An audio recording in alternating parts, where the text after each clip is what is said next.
Hey there, welcome to Mr. Cozy True Crime Stories. Tonight, we're diving into 2 hours of gripping true crime cases. Real stories of mystery, betrayal, and cold-blooded crimes, all set against the soothing backdrop of rain. It's the perfect blend of calm and unsettling. If these cases draw you in, tap that like button, share with your fellow true crime lovers, and subscribe to join our curious community. I'm always wondering, where are you tuning in from? And what time is it for you right now? Drop it in the comments below. Now settle in, and let's dig into the darkness. Story 1. The morning of February 20th, 2025, began like almost any other in Carrollton, Georgia, a modest city nestled in Carroll County, about an hour southwest of Atlanta. The air was cool and quiet, the kind of stillness that settles over suburban neighborhoods before the day's routines begin. But inside one home on that unremarkable Thursday, a scene of unthinkable horror awaited discovery. 2 people lay dead in their bedroom, their lives ended while they slept. And the person who would be found was a 16-year-old girl who, by most accounts, was entirely ordinary. Her name was Sarah Grace Patrick. To understand this case, one must first understand the family at its center, a blended household that carried within it both warmth and fracture. Kristen Brock was 41 years old, a woman described by those who knew her as deeply devoted to her faith and her children. She had lived a complicated life, marked by a previous marriage and the responsibilities of raising her daughter, Sarah Grace, largely on her own in the years after that relationship ended. Sarah's biological father had raised concerns in 2018. Court filings from that period alleged prescription drug abuse by Kristen, but those troubles did not define the woman her community came to know. She was an active member of her church, present at gatherings, vocal in her belief, and protective of her family with a fierceness that those who loved her still speak of today.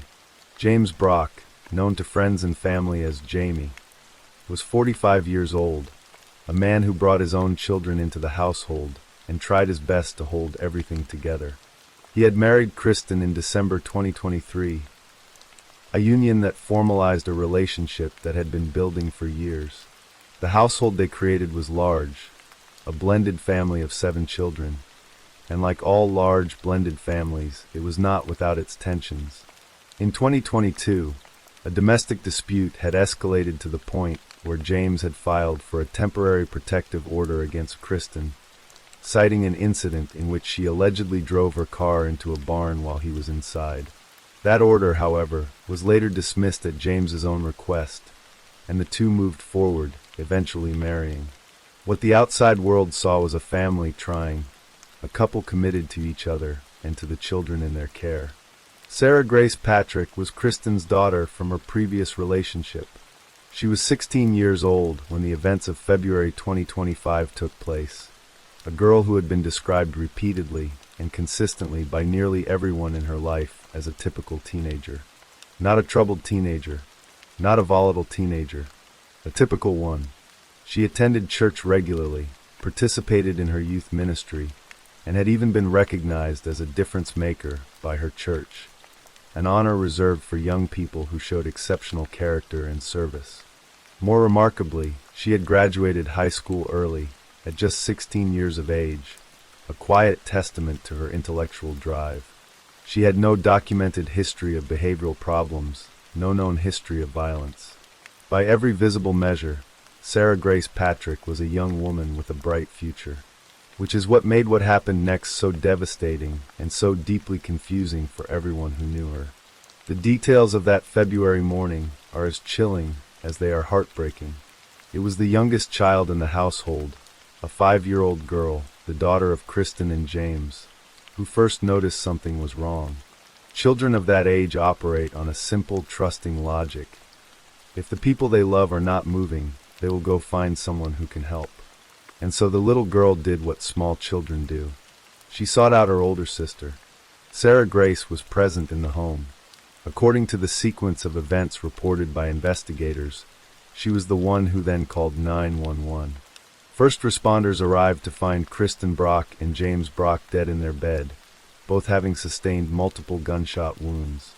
The Carroll County Sheriff's Office arrived and immediately recognized this was no accident.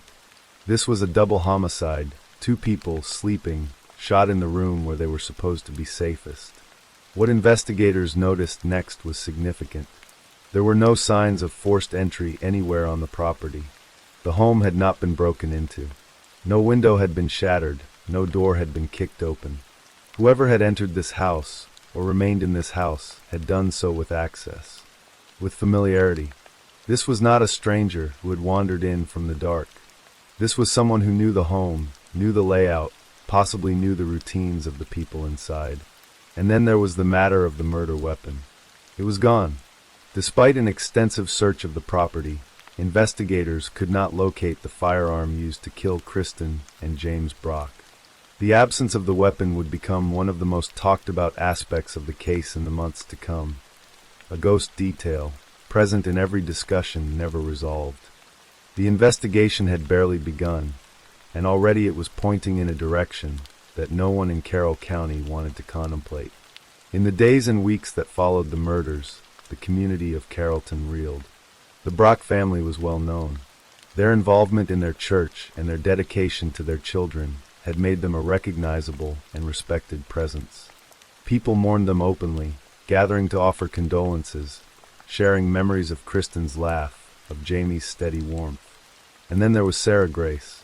In the wake of her mother's and stepfather's deaths, Sarah did something that would later become central to the prosecution's case against her. She turned to TikTok. She posted emotional videos in which she spoke about her grief, about her loss, about the pain of what had happened. On the surface, this might seem unremarkable. A generation raised on social media often processes their emotions publicly, in real time. But investigators and prosecutors found something in those videos that gave them pause. Something about the timing, the framing, the emotional register did not sit easily alongside the facts as they understood them. More troubling still was what allegedly happened behind the scenes. Sarah reached out to several true crime content creators, asking them to cover the case involving her parents' deaths. In communications that would later be cited in court, she allegedly described the case as one that would be a really big hit. A family friend named Kelly Brown, who had a following on TikTok, spoke publicly about receiving direct contact from Sarah in the days following the murders, saying that Sarah had asked her to speak on her behalf about the night of February 20th. These details, small on their own, significant in combination, began to form a portrait that investigators could not ignore. The absence of forced entry, the missing weapon, the social media activity, the outreach to true crime creators. A picture was assembling itself, and it was leading back, again and again, to the teenager who had made the 911 call. But there was still no definitive proof. Not yet. For 5 long months, the investigation continued. The Carroll County Sheriff's Office worked methodically, gathering digital records, physical evidence, and witness accounts. The community remained divided, some whispering suspicions, others refusing to believe that the girl they had watched grow up, the girl who had been honored at church, could have done something this terrible. Sarah Grace Patrick continued to live her life. She was not under arrest. She was not a confirmed suspect in the public eye. Whatever was happening behind the scenes, in the offices of investigators and prosecutors, had not yet broken through into the visible world. That changed on July 8, 2025. On that day, the Carroll County Sheriff's Office confirmed that a warrant had been issued for the arrest of Sarah Grace Patrick on charges of murder. 16 at the time of the alleged crime, and now 17, she was being charged as an adult. When Sarah learned of the warrant, she did not run. She walked into the Carroll County Sheriff's Office and turned herself in. At a press conference that same day, authorities announced that their investigation had yielded what they described as mountains of digital and physical evidence against her. The exact nature of most of that evidence had not been made public. The murder weapon had still not been found. But the weight of what had been gathered, prosecutors said, was sufficient to bring Sarah Grace Patrick before the law. She was charged initially with 2 counts of murder and 2 counts of aggravated assault. In August 2025, A grand jury returned an indictment that expanded the charges further. Sarah now faced 8 counts in total, including 2 counts of malice murder, which under Georgia law carries the allegation of premeditation. This was not a charge of impulsive violence. Malice murder meant that prosecutors believed Sarah Grace Patrick had planned what she did, that she had thought about it beforehand, made a decision, and carried it out while her mother and stepfather slept. The community of Carroll County, which had been holding its breath, exhaled into shock. The dimension of this case that haunts everyone who follows it, investigators, legal analysts, family members, strangers reading about it from across the country, is the one that remains entirely unanswered. Why? Motive, in a case like this, is not merely a legal nicety. It is the hinge upon which human understanding turns. When we hear of a crime so intimate and so devastating, our minds reach immediately for an explanation that makes sense, something that allows us to fit what happened into a framework we can process. An abusive household, a desperate escape, a forbidden relationship, a history of hidden violence. In the case of Sarah Grace Patrick, none of those explanations have materialized. There is no documented history of abuse in the Brock home. Sarah herself, in conversations before her arrest, denied that James Brock had ever abused her. There was no known boyfriend that her parents had tried to keep her from. There was no dramatic recent conflict that friends or family members could point to as a breaking point. Even the earlier family troubles, the 2022 domestic dispute, the old custody concerns about Kristen, do not directly implicate Sarah in any obvious emotional wound that might have festered into violence. Her grandfather has maintained her innocence consistently and with deep conviction. Her biological father stands beside him. At her first bond hearing in August 2025, friends and church members filled the courtroom in support, some wearing t-shirts that read, "I stand with Sarah." They spoke of the girl they knew, the honor student, the faith community member, the young woman who had graduated early and seemed destined for something good. And on the other side of the courtroom sat the family of Kristen and James Brock, the people who loved the 2 people who were killed, who had watched 2 lives end in the dark of a bedroom, who came to every hearing and pleaded with every judge to keep the doors of the courthouse closed and the doors of the jail locked.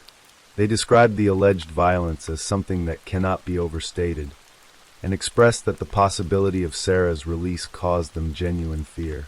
2 portraits of the same person, completely irreconcilable, both deeply, painfully human. Since her arrest in July 2025, Sarah Grace Patrick has remained in custody. Because of her age, she has been held in solitary confinement, a reality that her defense team has noted in their filings, arguing that the conditions of her detention are themselves a form of punishment before any verdict has been reached. Her legal team has fought to secure her release on bond, proposing strict conditions at successive hearings. No contact with family members, no access to a cell phone, house arrest. Each time, Judge Dustin Hightower has denied the request. At the January 2026 hearing, he ruled that no material change in circumstances had occurred that would justify a different outcome. Prosecutors argued that the severity of the malice murder charges, combined with the availability of family connections outside Georgia, made Sarah a significant flight risk. The judge agreed. The defense has raised substantial procedural concerns as well. They have challenged the legality of Sarah's initial interrogation, arguing that it was conducted without a parent or attorney present, a protection that exists specifically for minors precisely because of the vulnerability of young people in high-pressure custodial situations. They have also noted that, despite prosecutors' confident language about mountains of evidence, the defense had still not received full discovery, the complete package of evidence the prosecution intends to use at trial. No murder weapon has been publicly confirmed as recovered. No motive has been formally established. And yet the charges stand, and Sarah Grace Patrick waits. The trial, originally scheduled to begin on January 5th, 2026, was postponed. The delay was granted to allow time for the completion of a forensic neuropsychology report commissioned by the defense, a document intended to provide the court with a clinical picture of Sarah's psychological state, her cognitive development, her capacity for the kind of premeditation the malice murder charges allege. Jury selection is now scheduled to begin on August 3rd, 2026. Carroll County has not recovered its equilibrium in the meantime. A community that once gathered around this family in sympathy is now divided. Some certain of Sarah's guilt, some insistent on her innocence, many simply heartbroken in a way that does not resolve into either position. 7 children have lost the structure of their family. 2 people who loved their faith, their community, and their children are gone. A 17-year-old sits in a cell, charged with the most serious crime the law recognizes. The little girl, the 5-year-old who walked into her parents' room that cold February morning, who found them unresponsive, who sought out her older sister, is 6 now. She is growing up in the long shadow of something she was too young to understand when it happened, and too young still to fully comprehend. In time, she will understand. That understanding, when it comes, will be its own kind of reckoning. As of early 2026, this case remains unresolved. The trial has not yet occurred. Sarah Grace Patrick has not been convicted. Under the law, and by the principles of justice that underpin it, she is presumed innocent until proven otherwise. The prosecution has promised evidence that it says is overwhelming. The defense has promised a vigorous challenge to every piece of it. What August 2026 will bring is unknown. What the jury will decide, after hearing the evidence, after sitting with the question of who Sarah Grace Patrick truly is, and what truly happened inside that Carrollton home on February 20th, 2025, remains to be seen. What is already known as the cost. 2 lives, taken without warning, in the home that was supposed to protect them. A family shattered along fault lines that may never fully heal. A community forced to look at itself and ask what it missed, what it failed to see, and what it still doesn't understand. In Carroll County, Georgia, the silence of that February morning still echoes. And the question at its heart, why, remains for now unanswered, waiting like the rest of this story for the verdict that has not yet come.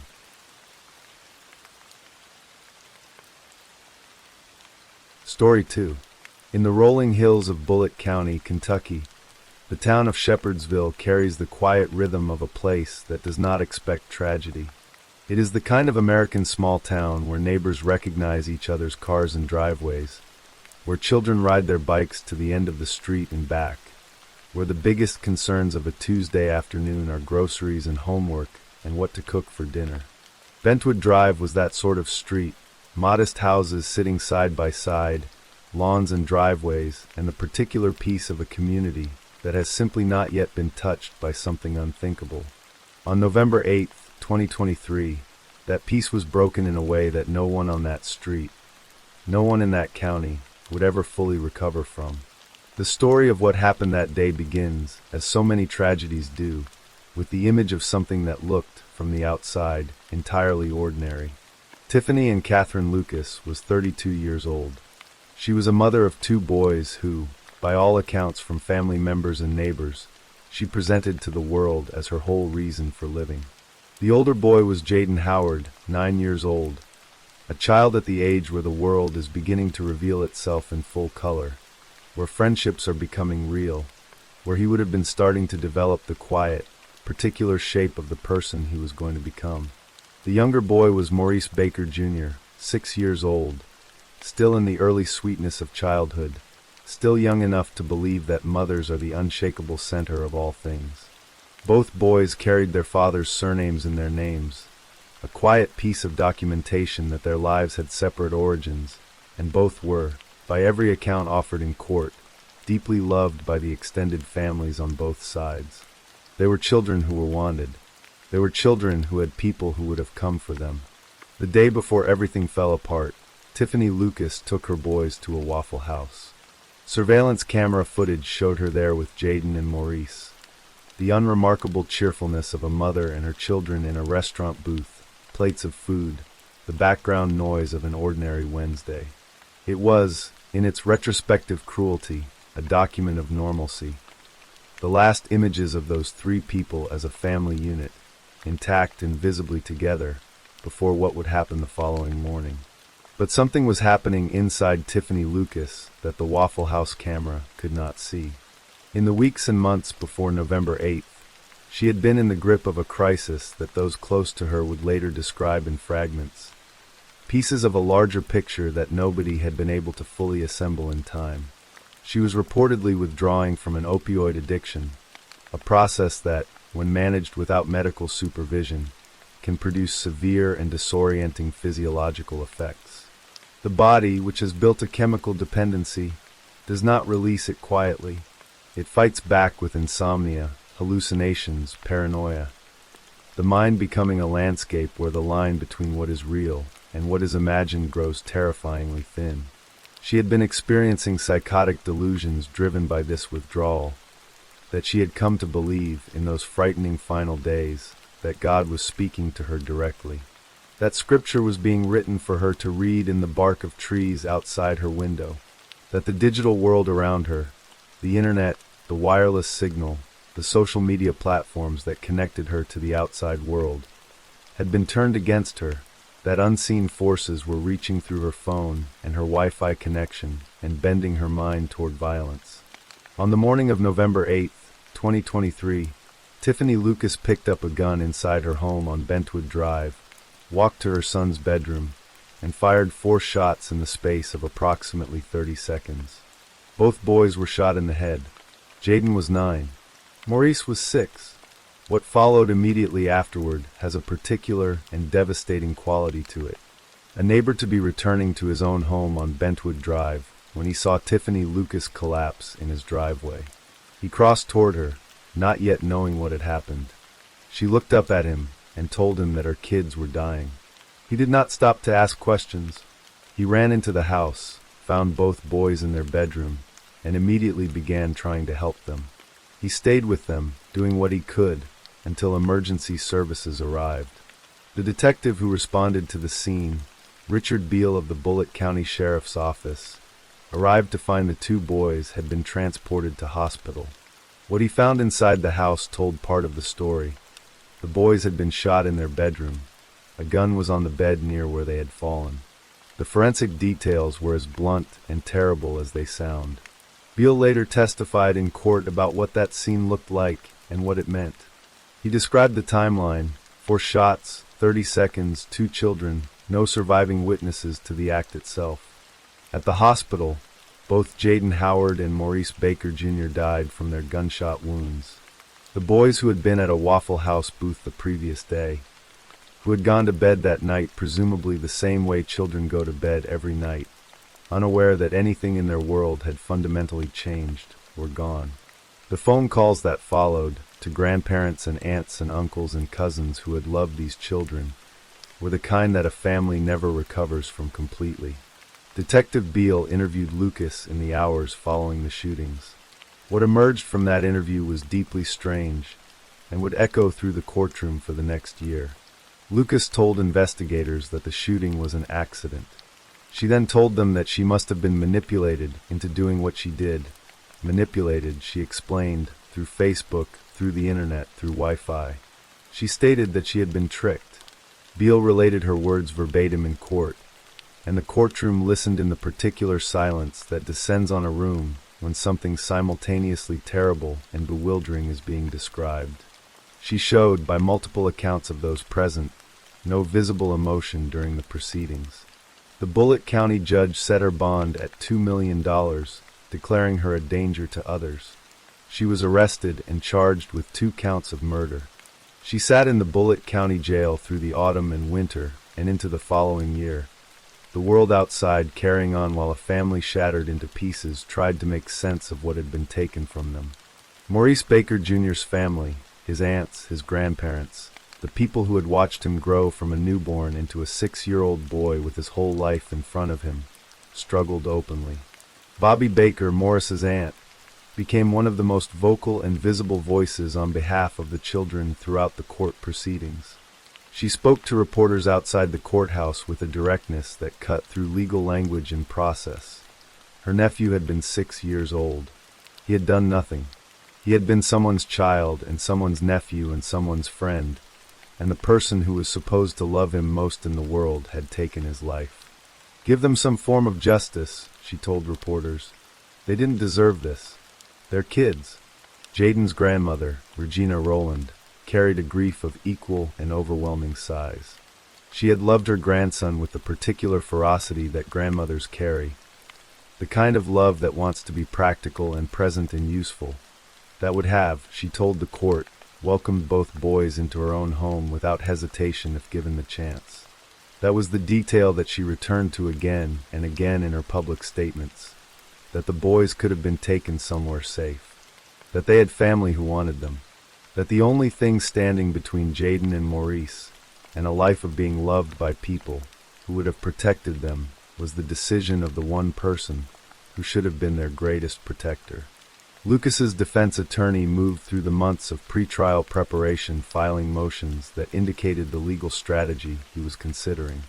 In September 2024, he filed a motion stating that he was considering presenting evidence of mental disease or defect, essentially laying the groundwork for an insanity plea, arguing that a genuine and diagnosable psychiatric condition had rendered Lucas incapable of understanding the nature of her actions on November 8th.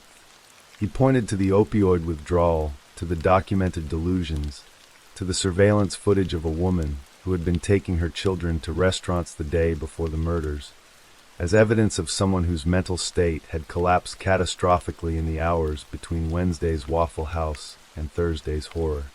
Then in October 2024, nearly 1 year to the day after the boys died, everything changed again. Tiffany Lucas entered a courtroom and stood before Judge Rodney Burress and entered a plea of guilty to 2 counts of murder. It was what the law describes as an open plea. She accepted guilt without negotiating for a lighter sentence, leaving the question of punishment entirely in the hands of the judge.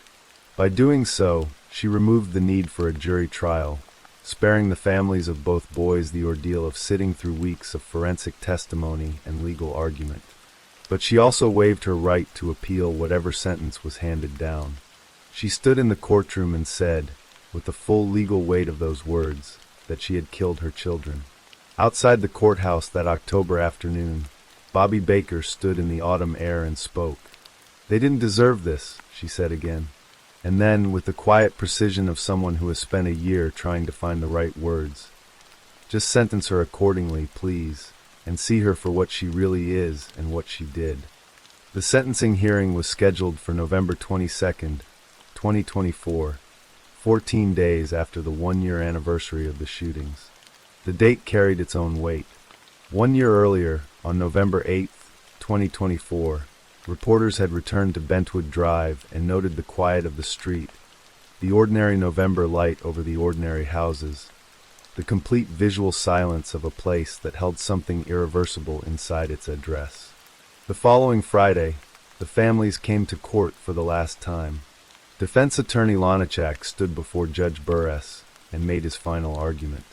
He played the Waffle House video, pointing to the woman on the screen who was feeding her children pancakes. He described the opioid withdrawal and the psychotic break he believed had followed. He told the judge that the delusions had been real to his client, that the religious visions, the scripture in the bark of trees, the voice of God, had not been fabricated but had been the genuine, terrifying products of a mind in chemical collapse. He asked for 35 years. He said that his client had tried to turn the gun on herself after the shootings, that the weapon had failed to discharge. He said that this, incomplete and inadequate as it was evidence of someone who had not acted from cruelty, but from a sickness that had consumed her entirely. The family members who stood to address the court did not offer forgiveness. Regina Rowland, Jaden's grandmother, spoke first. Her voice carried grief and fury in equal and devastating measure. "I want you to suffer just like I'm suffering now," she told Lucas directly. "You have ripped our lives apart, and you know that you could have gave them kids to us, and we would have took care of them. But you have been selfish. My heart is in pieces." Bobby Baker took the podium and addressed Lucas without the diplomatic distance that courtrooms typically require. She told her that she would never be forgiven. She told her that she would be present at every future parole hearing, that she would stand in those rooms every single time for the rest of her own life and speak on behalf of Maurice and Jaden. The courtroom heard every word. Then Judge Rodney Burress spoke. He did not speak like a man performing a legal function. He spoke like a person who had sat with the evidence of this case and been undone by it in the way that any human being would be undone. A mother is more than the giving of life, he said. It is providing food, clothing, shelter, more importantly, love and security. He paused. I cannot imagine the sheer horror these children must have experienced seeing their mother with a gun. The sheer horror the second child had as he heard the discharge of that weapon with the first child, and maybe even both of them seeing their mother pull the trigger, taking their life. He sentenced Tiffany Lucas to life in prison for each murder. 2 life sentences, to be served consecutively. She would be eligible for parole after 20 years, not guaranteed parole, merely eligible for consideration. Whether she would ever leave prison is, for now, a question suspended in the future, a question that Bobby Baker has already vowed to answer herself by walking into every parole hearing for as long as she is able. When the sentence was announced, something happened in that courtroom that almost never happens in legal proceedings. The gallery erupted into applause. The people gathered there, the relatives, the community members, the reporters, the strangers who had followed this case across a year of grief, broke through the formal restraint that courtrooms require and simply reacted as human beings. They were not celebrating a verdict. They were releasing something that had been pressing against the walls of that room since November 8th, 2023. Tiffany Lucas was led out of the courtroom without visible reaction, back into the custody that would now define the rest of her life. Outside, in the Kentucky November air, the families of Jaden Howard and Maurice Baker Jr. walked into the afternoon, knowing that the legal chapter of their grief was, in one sense, finished. In every other sense, it would never be finished at all. A boy of 9 who should have grown into a teenager, then a young man, then someone's father, was gone. A boy of 6 who should have had decades of life ahead of him. School years, friendships, first heartbreaks, the ordinary accumulation of a human existence was gone. Their names were Jaden Howard and Maurice Baker Jr. They were 9 and 6 years old. They had gone to a restaurant with their mother the day before they died, and they had eaten their food, and they had not known that anything was wrong. That is perhaps the detail that remains longest after everything else, that they were children who did not know. They went home from the Waffle House and went to bed in their house on Bentwood Drive, in the quiet hills of Bullitt County, in the particular piece of children who still believed the world to be safe, and they did not know. No courtroom, no sentence, no legal conclusion restores what was taken on that November morning. The law can name what happened and assign a consequence. It cannot answer the question that sits at the center of it, how a mind travels from the warmth of a restaurant booth on a Wednesday afternoon to the edge of an act that cannot be undone by Thursday morning. It cannot give back what Jaden and Maurice deserved. What remains is the memory of 2 small boys, the voices of the people who loved them, and a grandmother who said simply, "My heart is in pieces," and meant every word for the rest of her life. Story 3. There is a particular cruelty in the kind of abuse that leaves no single defining moment, no one incident that a person can point to and say, "That is when I should have run." Instead, it works gradually, in the way that erosion works, taking a little at a time, so slowly and so quietly that the person standing at the center of it barely registers the disappearance of the ground beneath their feet.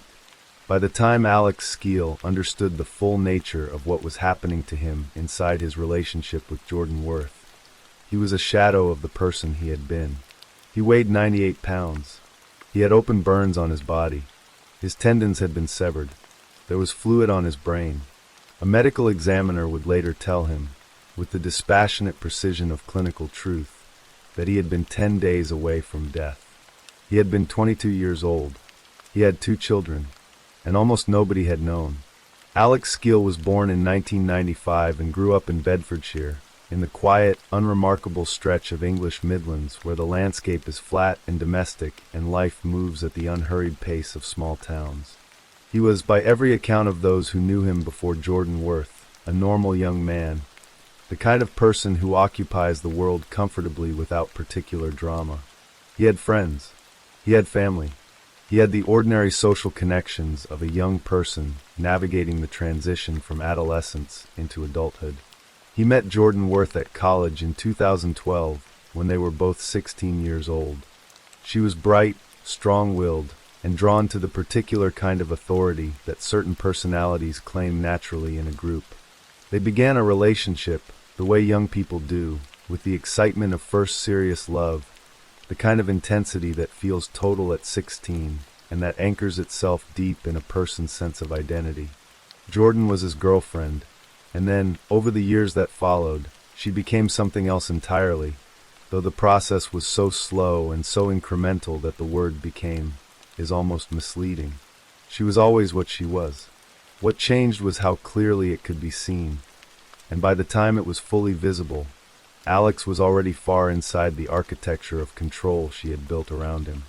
The abuse began early, in the way that coercive control almost always does, with the small, manageable-seeming assertion that the abuser simply knows better. Jordan began by deciding what Alex should wear.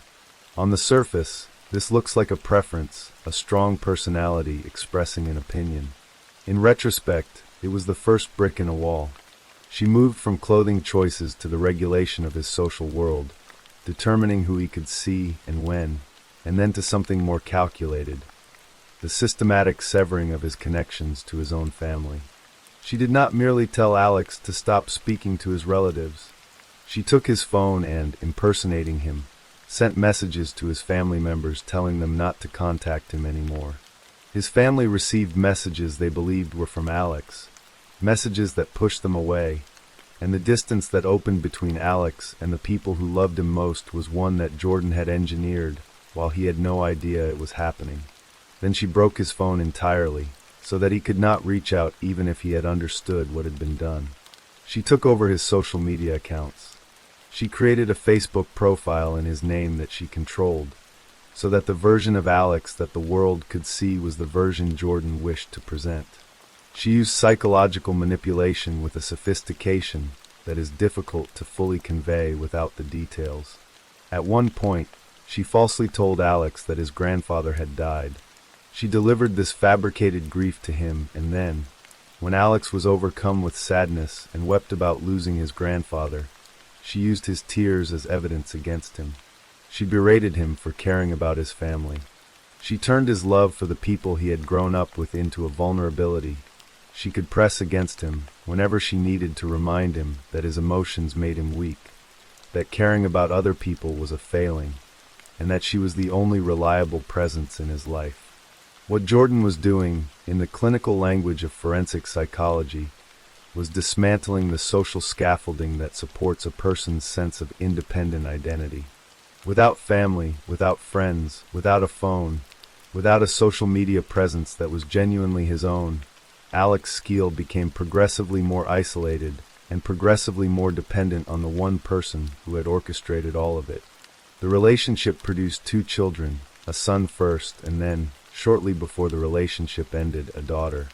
The children's presence in the household became, in the way that abusers often exploit the existence of children, an additional layer of restraint.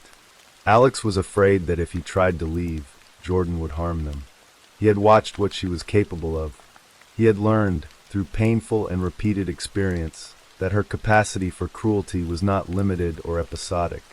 And so the children, who should have been the most uncomplicated reason to find a way out, became instead one of the reasons he felt he could not go. The physical abuse, when it came, arrived in the context of a relationship that had already destroyed Alex's capacity to see himself as someone deserving of protection. 3 years of psychological erosion had done its preparatory work. By the time Jordan began hitting him, he had been conditioned to believe that whatever happened to him was, in some way he could not quite articulate, something he had brought upon himself. She hit him with a hairbrush and knocked out one of his teeth. She attacked him with a glass bottle. She used a screwdriver. She used a hammer. Each attack was an escalation from the one before. the violence growing more severe as the months passed, and as Alex's capacity to resist, physically and psychologically, diminished in direct proportion to the damage being done to his body. And then came the boiling water. On more than one occasion, Jordan Worth poured boiling water on Alex's body. The burns left by boiling water are not minor injuries. They damage the skin at depth, reaching the layers beneath the surface that determine whether a burn will heal cleanly or leave lasting damage. The pain they produce is immediate and severe, and the injuries they create require medical attention. Jordan denied him that attention. She would not let him call for help. She would not allow him to go to a hospital. He lay with open burns on his body in pain, unable to seek treatment, in the home they shared in Stowartby, Bedfordshire, while the wounds worsened without care. He was also being starved. Jordan controlled what Alex ate. She restricted his food to the point where his body weight dropped from 10 stones to 7, a loss of approximately 42 pounds, leaving him at 98 pounds, gaunt and physically weakened to a degree that compounded every other form of harm he was experiencing. He was losing mass. He was losing strength. He was sleeping on the floor. Each deprivation reinforced the others, reducing him systematically to the kind of physical fragility that makes resistance feel impossible. By the summer of 2017, the abuse had been ongoing in its coercive, physical form since at least April 2016. Jordan had stabbed him. She had used the screwdriver and the hammer as weapons. The burns were open on his body.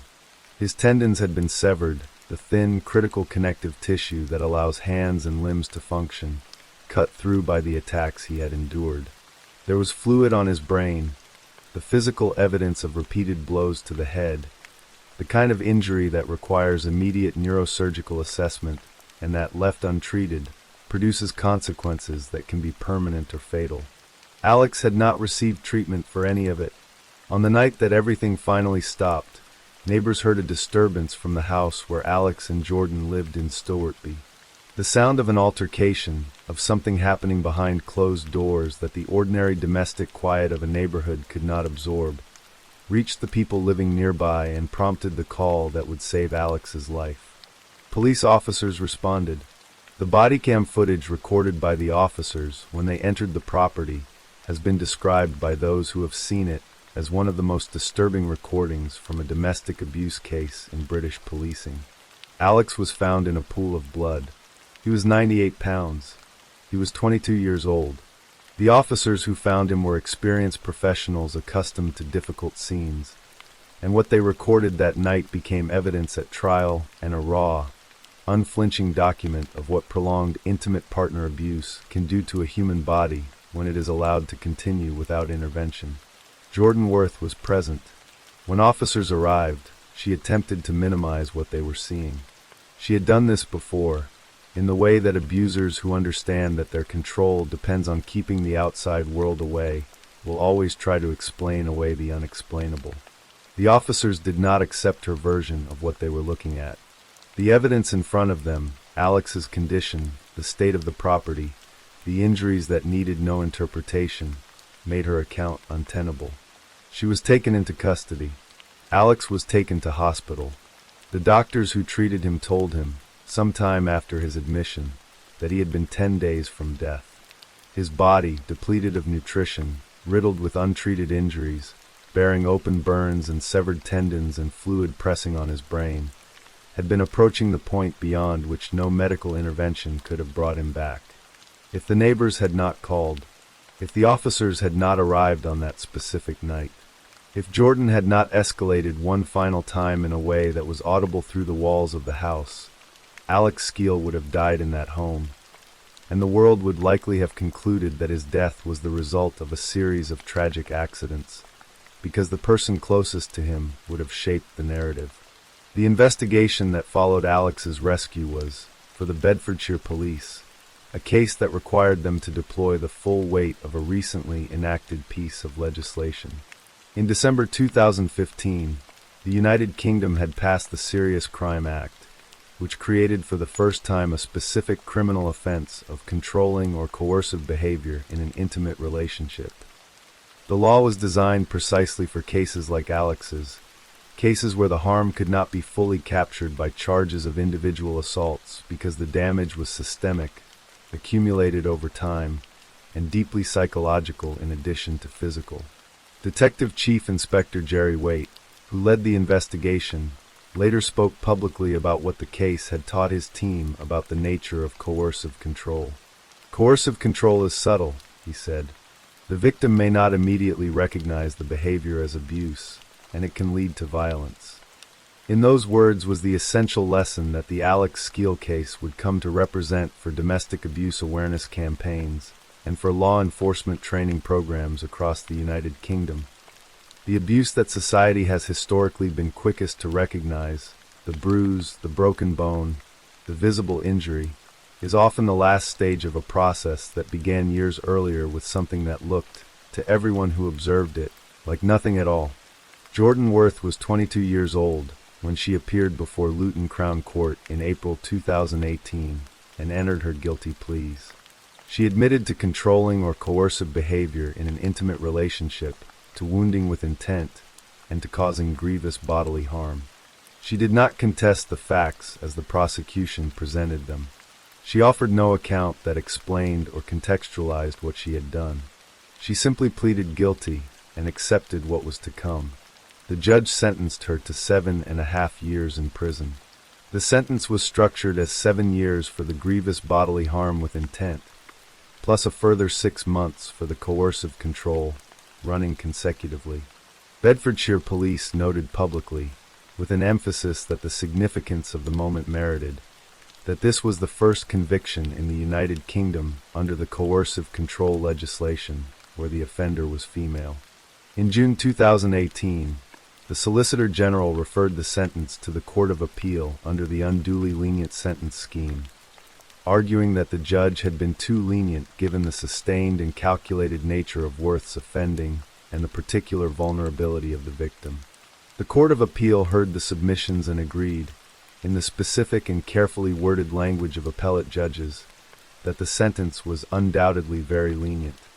But they declined to increase it, concluding that while it sat at the lower end of the appropriate range, it did not cross the legal threshold of being unduly so. Worth had already refused to attend the appeal hearing. Her solicitor conveyed to the court that she expressed remorse. She was released from custody in 2022, having served roughly 4 years of her sentence. After her release, she made a choice that, for Alex and for those who had followed the case, was both painful and revealing. She began posting on her social media accounts, sharing content about women in abusive relationships, and apparently presenting herself as having been a victim in the relationship with Alex, rather than its perpetrator. Alex Skeel had surgery after his rescue. Operations on his brain. Operations on his hands.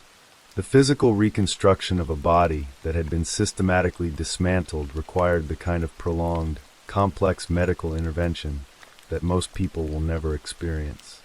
He was a young man in his early 20s undertaking the medical journey of someone twice his age, returning again and again to hospitals to address the damage that had accumulated inside the relationship he had survived. The decision he made with the attention that came his way was not to retreat into the anonymity that his survivor status entitled him to protect. He waived that anonymity. He chose, in a decision that required a specific and remarkable kind of courage, to speak. He spoke to newspapers, to television programs, to BBC documentaries, to morning news shows. He sat in chairs across from presenters and reporters and told them what had happened in the plain, quiet language of a man who had decided that the thing he had been through was too important to be kept private. Alex became an ambassador for the Mankind Initiative, a charity dedicated to the support of male victims of domestic abuse, an organization operating in the knowledge that the men it serves face not only the abuse itself, but the additional barrier of a society that does not always believe them, that offers fewer dedicated services to them, and that carries within its cultural assumptions a resistance to the idea that a man can be a victim of his female partner. "You're far more of a person if you speak out," Alex said in the aftermath of Jordan's sentencing. "You're only going to get better if you talk about it." Those 2 sentences, offered by a young man who had been told he was 10 days from death, who had lost 3 stones of his body weight, who had needed multiple brain and hand surgeries to repair what had been done to him, carry a weight that goes far beyond the personal. They are addressed not just to men in abusive relationships, but to a society that is still learning how to see them. The case of Alex Skeel changed things in ways that are measurable and ways that are not. In the measurable column, it produced the United Kingdom's first conviction of a female offender under the coercive control legislation. It generated training materials and awareness campaigns used by Bedfordshire police and other forces. It built a public conversation about male domestic abuse that had, before Alex waived his anonymity, been considerably quieter. In the less measurable column, it changed the way that many people understand the word abuse. Not as a single event, but as a process. Not as something you can always see, but as something that works precisely because it is so often invisible. Not as the property of one gender, but as a behavior that any person can direct at any other person, regardless of who is physically larger, who is socially expected to be strong, or who fits the profile that public imagination has historically assigned to the role of victim. Jordan Worth had told Alex that his grandfather was dead to make him cry, and then used his tears against him. She had taken his phone and spoken in his name to push his family away. She had poured boiling water on his body, and then refused to let him be treated for it. She had reduced him across 3 years from a healthy young man with a family and friends and a future, to a 98-pound man lying in a pool of his own blood on the floor of a house in Bedfordshire, 10 days from the end of everything. He survived. He speaks about it. He will continue to speak about it. And the silence that used to surround the specific, invisible, grinding architecture of coercive control is, because of what Alex Skeel chose to do with his survival, a little quieter than it was before. Story 4. There is a kind of grief that does not arrive all at once. It seeps in slowly like water through old wood, quiet at first, then impossible to ignore. For Stacy Humble, that grief arrived on a summer morning in Mississippi when her phone rang, and the voice on the other end told her that her son was missing. She told them to call 911. She said she was on her way, and then she drove toward a silence that would never be filled. Her son's name was Joseph Schuyler Burnley, but no one who loved him ever called him Joseph. To his family, to the people who knew the sound of his laugh and the way he held a baseball bat, he was Sky. Sky was born on October 18, 1988, in Rankin County, Mississippi, a stretch of the deep south that sits just east of Jackson, the state capital. The county is a patchwork of small towns: Pearl, Brandon, Florence, Flowood, communities close enough to touch, but each with its own rhythm and character. Sky grew up in this world, a world of summer heat and church bells and Friday night baseball games under the lights. He was, by all accounts, the kind of child that adults remember fondly.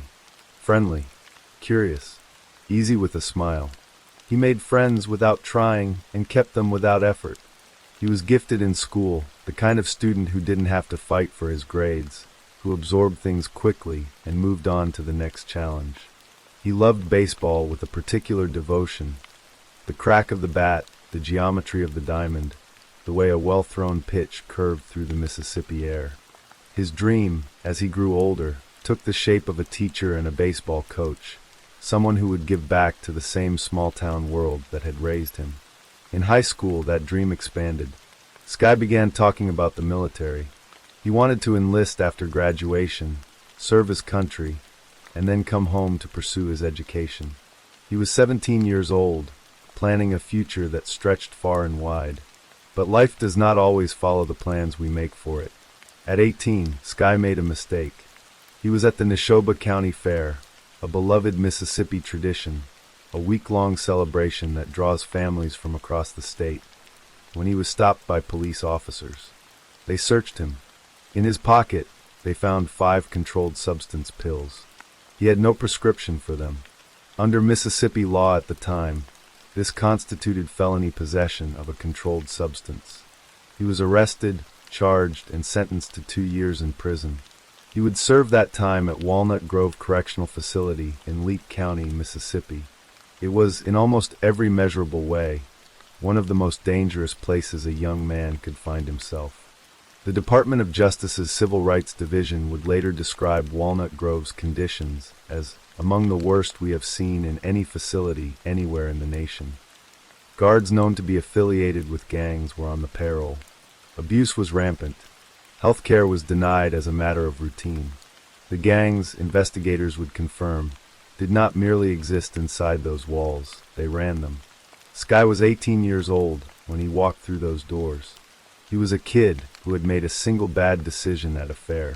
And inside Walnut Grove, that single decision now threatened to cost him everything else.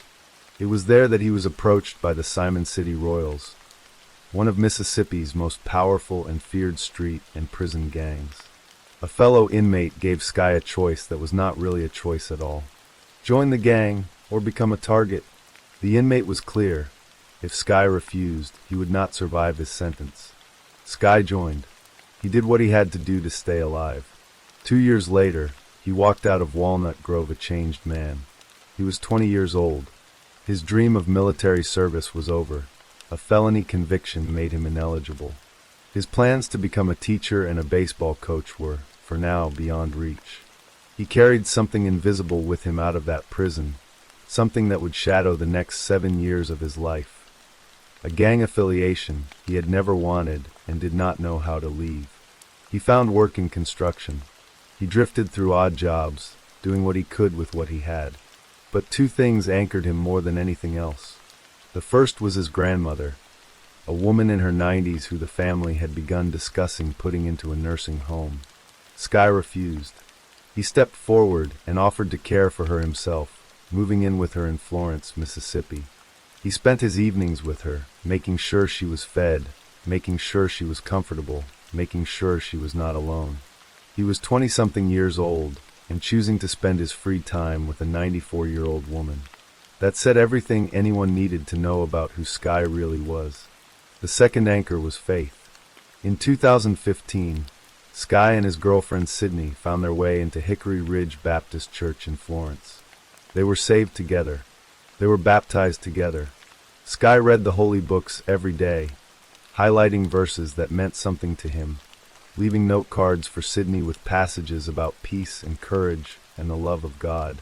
For a young man who had been forced into a world of darkness and violence, this was not merely religion. It was a lifeline, a deliberate reaching toward the light. And beneath all of this, quietly, something else was building. Sky had never wanted to be in the Simon City Royals. Sky was in the process of leaving the gang entirely, and that he was preparing to take a significant step. He was going to turn information over to the Rankin County Sheriff's Department. He was going to name names.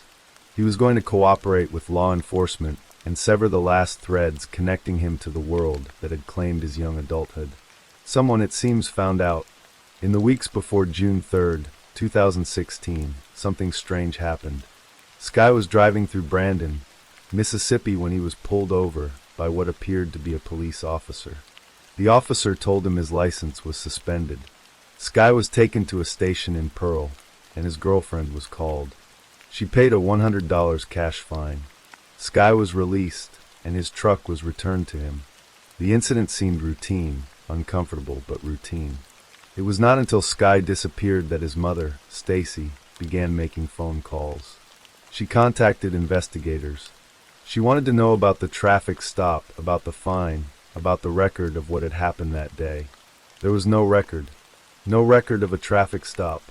No record of Sky being brought to any station. No record of a fine being paid. The stop, as far as any official document was concerned, had never happened. What it had done was confirm something to someone. Sky's location, his routine, his vulnerabilities. Whether it was a warning or reconnaissance, no one has ever said officially. But his mother never forgot it. The morning of June 3rd, 2016 was sweltering. A deep Mississippi summer heat that pressed down on everything and everyone. Sky had spent the previous night at the home of Travis Brewer, a man he knew through their shared work on vehicles. Travis lived with his girlfriend, Amanda Morris, and their 4-year-old daughter on Cedar Brook Drive in Pearl. That evening, another young man was at the house, Matthew McCoy, an acquaintance of Travis's. Sometime that night, Travis said, McCoy stole his Chevrolet pickup truck. Travis said he knew, because he had left his cell phone on the front seat of the truck, and using his cell carrier's GPS tracking, he could see where the truck and the phone were pinging from.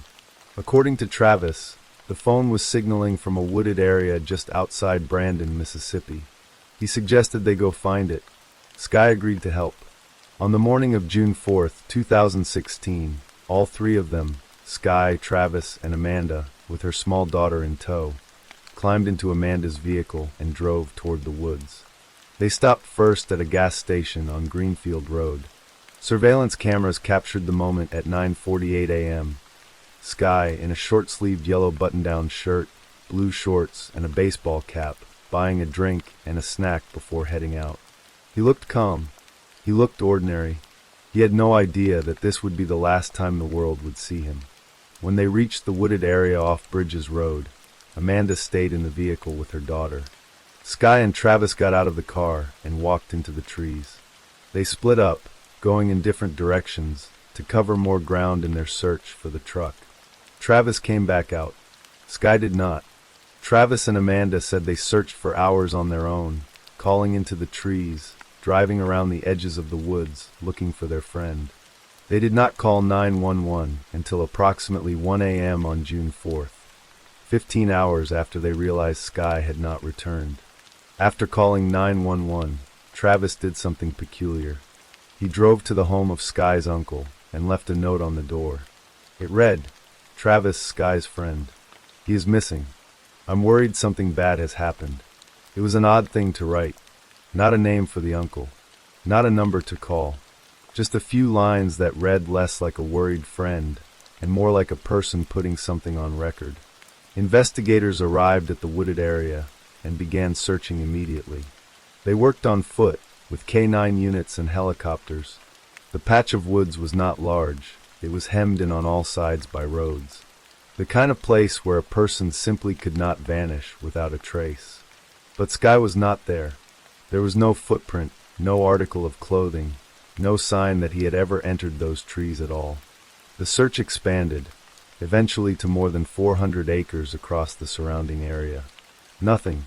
Then the investigators began pulling at the threads of Travis Brewer's story. The first thread unraveled almost immediately. Days after Sky's disappearance, police found Travis's cell phone, not in a wooded area outside Brandon, but lying in the grass just feet from Brewer's own front yard on Cedar Brook Drive. Matthew McCoy, the man accused of stealing the truck, confirmed that he had thrown the phone out the truck window as he drove away from the house. The phone had never been in the woods. It had never been near the woods. If the phone had never been in the woods, then the GPS signal Travis claimed to have followed to that location was either fabricated or deliberately misdirected. Sky had been led into those trees on the basis of a story that did not hold together. Investigators conducted a forensic analysis of the phone. Undersheriff Duke of the Rankin County Sheriff's Department stated bluntly that the phone's data showed it had never been anywhere near the location where Travis claimed it was pinging. That phone was never there, Duke said. A search warrant was executed on Travis and Amanda's home. Inside, investigators found evidence of drug use. Travis and Amanda were both arrested on drug charges. Travis admitted that on the morning of June 4th, both he and Sky had used methamphetamine before going into the woods. Both Travis and Amanda were given polygraph examinations. Amanda Morris passed hers. Travis Brewer did not. When he was asked whether he knew what had happened to Sky, he answered no. The polygraph indicated deception. Travis Brewer became the prime suspect in Sky's disappearance. Investigators reached their conclusion carefully but firmly. Sky had been lured. The story about the stolen truck, the story about the GPS signal leading to the woods, the early morning departure, the splitting up inside the trees, all of it, they believed, had been orchestrated. Someone had walked Joseph Schuyler Burnley into those woods knowing he would not walk back out. The Simon City Royals, law enforcement stated, were believed to be involved. The prevailing theory was that Sky's plans to cooperate with law enforcement and leave the gang had made him a target. Travis Brewer, investigators suspected, had been used as the instrument of that targeting, whether as the man who pulled the trigger or as the man who set the stage. Sky's father, Glenn Burnley, told a journalist what the family believed with quiet, heartbroken certainty. Sky had been going to report what he knew to law enforcement. And someone in the gang network found out. Before he did, Glenn said, "I guess somebody found out he was going to rat on the network there and the folks involved." And he ended up dead. In the days after Sky vanished, his mother Stacy went to his room. She found his holy book open on the bed, resting on the page. The verse was highlighted in yellow. "Be strong and courageous. Do not be afraid. Do not be discouraged, for the Lord your God will be with you wherever you go." On the nightstand, there was a note for Sydney. It told her to stay strong in her faith. It told her to help others find the right path. It told her how much he loved her. It told her he would see her again one day. Stacy read those words and understood. Her son had known. He had known what was coming, and in his final hours, he had made sure the people he loved knew how to carry on without him. He had not left in a panic. He had not tried to run. He had made peace quietly, in a yellow shirt and a baseball cap, and walked into the Mississippi morning. "It's the worst feeling you can have," Stacy said. "The knowing that he knew what was fixing to happen. That's all I can think about every night when I go to bed. What he must have gone through and knew he was going to go through." She also remembered the last conversation she'd had with her son. She had been teaching a swimming class, self-rescue techniques for infants, when Sky arrived with Sydney to say goodbye before they left. He hugged her and said something she did not fully understand until later. "Mom, know how much I love you and how proud I am of you. If you save one, you're going to save many." It wasn't until one of her students, a child she had taught, was later able to save herself from drowning, that Stacy understood what her son had meant. He had been saying goodbye, and he had been asking her to keep going. Sky has never been found. 2 years after his disappearance, Stacy received a call from a woman claiming to have Sky's son, a little boy who had been 2 years old when his father walked into the woods and never came home. DNA testing confirmed it. Sky had a child he may never have known about, and a child now grows up in Mississippi who will never know his father. Sky's sister's little boy still asks where Uncle Sky B is. No one knows how to answer him. The Rankin County Sheriff's Office continues to list the case as an active investigation. Travis Brewer has never been charged in connection with Sky's disappearance. The Simon City Royals have never been formally implicated in court. No remains have ever been found. No confession has ever been made. As of 2026, Joseph Schuyler Burnley has been missing for nearly 10 years. He would be 37 years old. He would have had a decade of sunrises over Florence, Mississippi, a decade of watching his nephew grow up, a decade with the woman he loved and the God he had found in the last years of his life. He was a young man who had made mistakes, who had suffered consequences far beyond what any of those mistakes warranted, and who had slowly, quietly, with Bible verses and baseball and his grandmother's hand to hold, found his way back. He was trying to do the right thing, and the world, it seems, took him for it.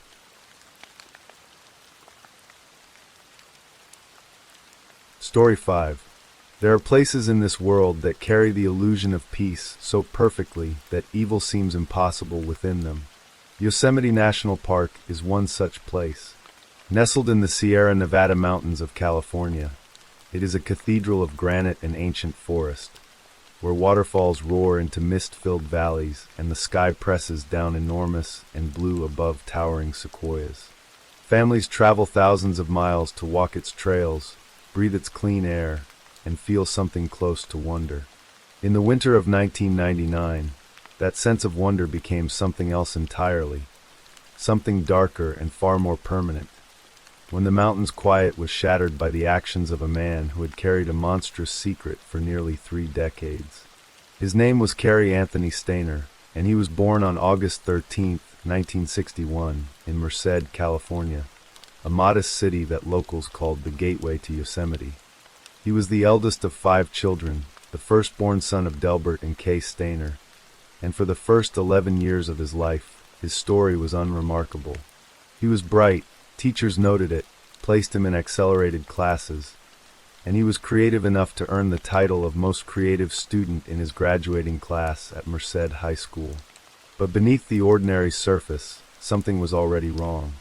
By Carey's own later admission to investigators, he had begun having violent fantasies about abducting and murdering women when he was just 7 years old. That admission would haunt everyone who tried to understand him, because it arrived before the tragedy that the world assumed had broken him. That tragedy came on December 4th, 1972, when Carey was 11 years old. His 7-year-old brother, Stephen, was walking home along Yosemite Parkway when a man named Kenneth Purnell stopped his car and offered him a ride. Stephen never arrived home.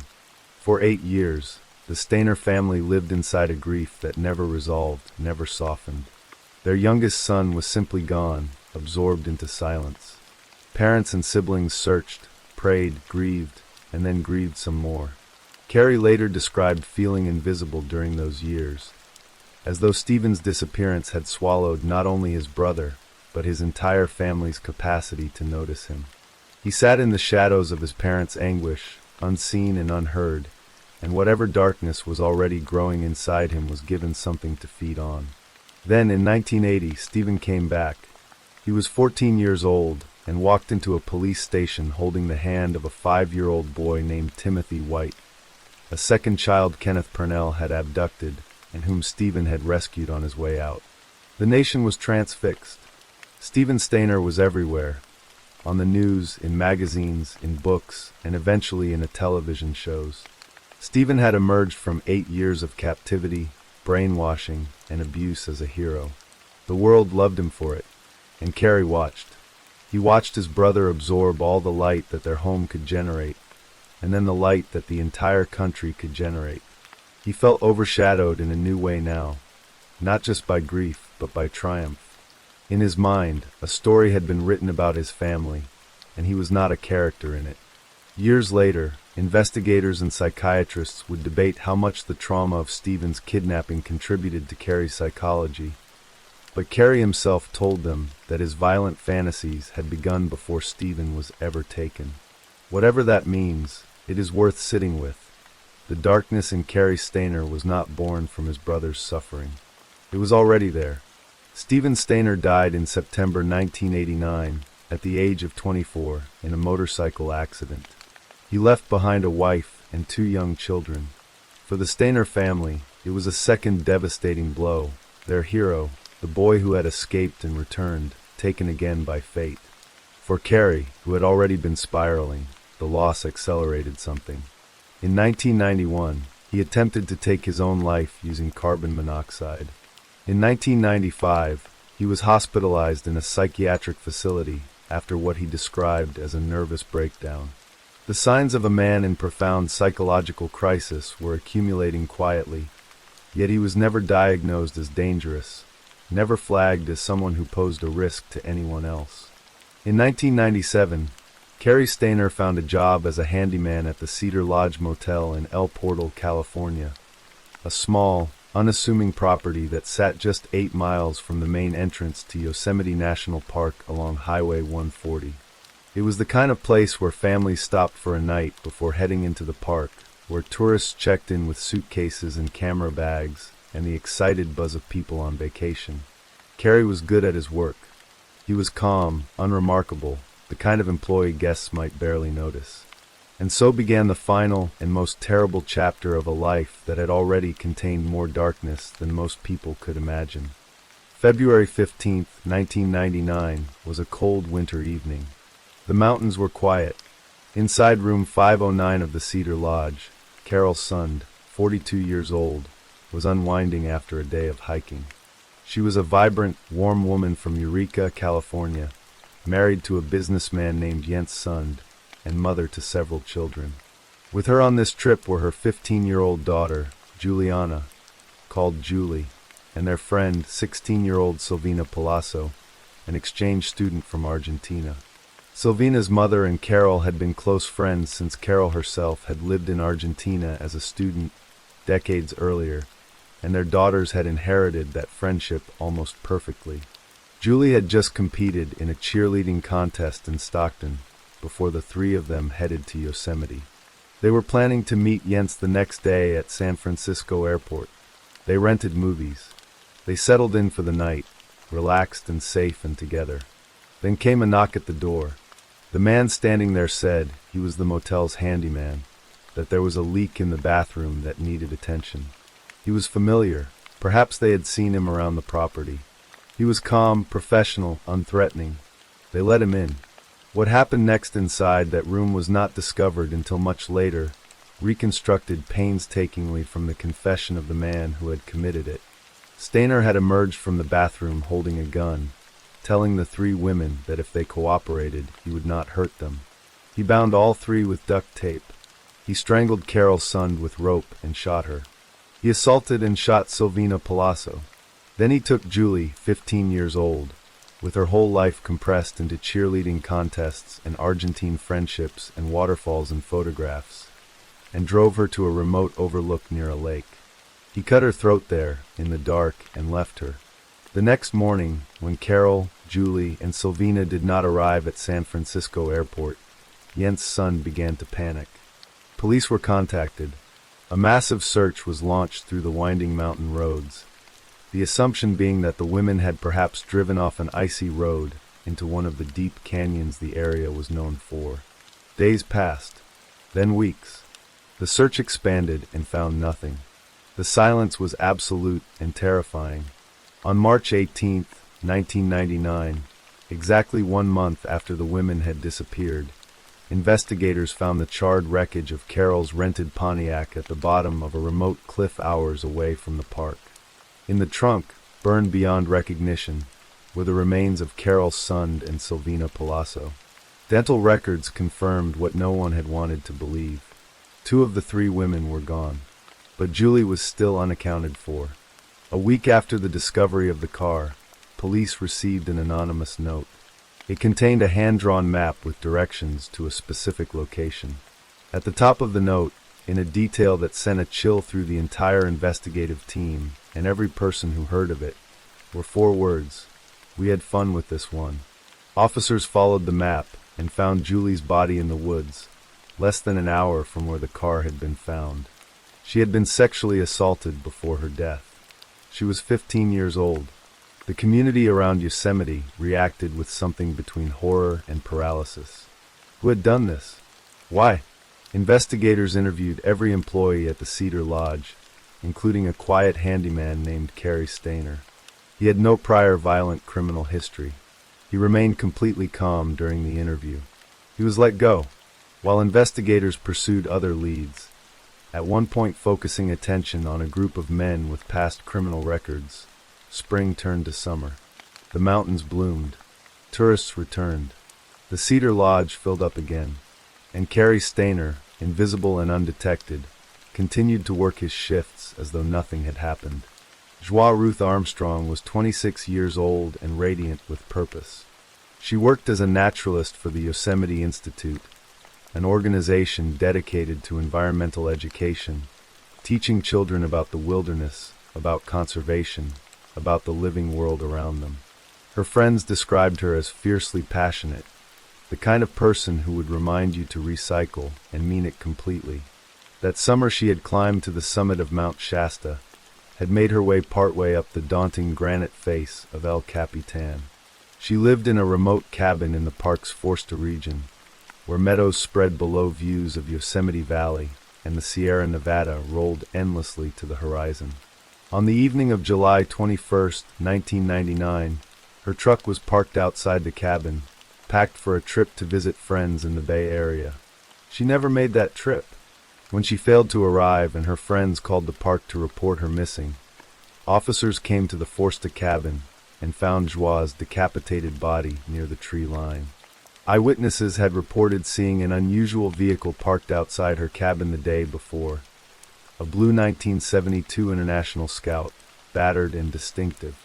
Detectives ran the plates and traced the vehicle to Cary Stainer, the Cedar Lodge handyman who had been interviewed and released 5 months earlier. The connection between him and the first set of victims, women who had stayed at the very motel where he worked, suddenly snapped into sharp, terrible focus. FBI agents John Bowles and Jeff Rinnick moved quickly. They found Stainer's vehicle and confiscated his backpack, collecting evidence. They warned him not to leave town. He disappeared anyway, vanishing for nearly a day before police located him more than 3 hours away at the Laguna del Sol nudist resort outside Sacramento, where he was found eating breakfast in the resort's cafeteria, composed and apparently untroubled. He was arrested and brought to Sacramento for questioning. What happened next in that interrogation room has been described by Agent Jeff Rinnick as one of the most extraordinary and devastating experiences of his career. Stainer initially said he would confess to the murders only in exchange for a collection of money. The agents refused, and then slowly, over hours of careful, patient conversation, Rinnick built something unusual with the man across the table from him, a kind of human connection. He listened. He acknowledged Stainer's pain, his history, the weight of growing up in the shadow of a kidnapping and a family broken by grief. And then, one by one, the confessions came. Stainer confessed to Joie Armstrong's murder first. Then he kept talking. He told them about the February night in room 509 of the Cedar Lodge, the knock on the door, the gun, the duct tape, the silence afterward. He described every detail of what he had done to Carol, to Sylvina, and to Julie with a thoroughness that left the investigators shaken. He told them he had been fantasizing about killing women since he was a child. 30 years of violent thoughts that had finally found their way into the world. He told them where to find evidence. He spoke for hours. The trials that followed drew national attention. In federal court, Stainer was tried for the murder of Joie Armstrong, since her death had occurred on federal land within the national park. To avoid the death penalty in this case, he pleaded guilty to premeditated first-degree murder and related charges. At his sentencing hearing, something unexpected happened. Cary Stainer, the man who had committed 4 murders in cold calculation, broke down completely. Tears ran down his face as he addressed the courtroom. "I wish I could take it back, but I can't," he said. "I wish I could tell you why I did such a thing, but I don't even know myself. I'm so sorry. I wish there was a reason. But there isn't. It's senseless." Joie Armstrong's mother wept as she listened, and afterwards said that she believed his apology was genuine. He was sentenced to life in prison without the possibility of parole. In state court, for the murders of Carol Sund, Julie Sund, and Sylvina Palazzo, Stainer entered a plea of not guilty by reason of insanity. His defense attorneys argued that the Stainer family carried deep histories of abuse and mental illness, and that Cary himself had been diagnosed with obsessive-compulsive disorder, mild autism, and a psychological condition known as paraphilia.